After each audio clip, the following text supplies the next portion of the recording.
Welcome to our channel. Today we how to install timesync monitoring on a VPS for reliability. Quick tutorial step by step clearly.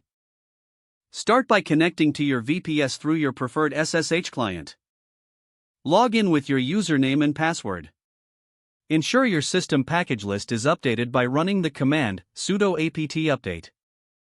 Next, install NTP, which stands for Network Time Protocol, by executing sudo apt. Once the installation is complete, open the NTP configuration file using a text editor. In this file, you'll want to define your NTP servers for time synchronization. You can choose public NTP servers or your own company's servers for better accuracy.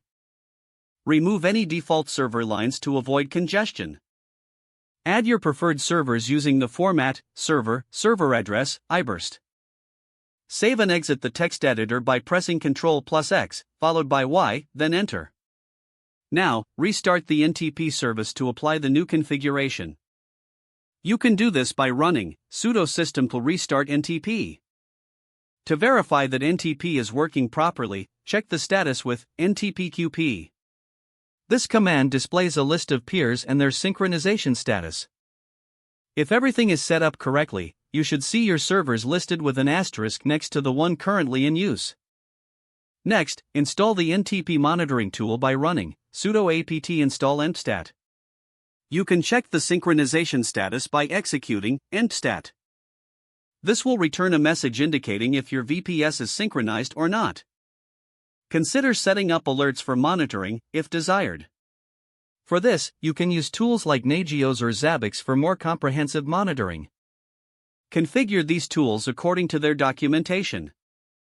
Lastly, regularly check your NTP status to ensure ongoing synchronization for reliability. If the page does not load, refresh the browser or try again in a private or incognito window. Make sure you are using the correct email address, then retype it carefully to avoid small typos. If your password is not accepted, use the reset option and create a new strong password you can remember. Check your spam folder for verification or security emails, then complete any requested confirmation steps. Enable two-factor authentication if available to improve account security and reduce unauthorized access risk. After signing in, review your profile details so your contact information and settings are accurate and current.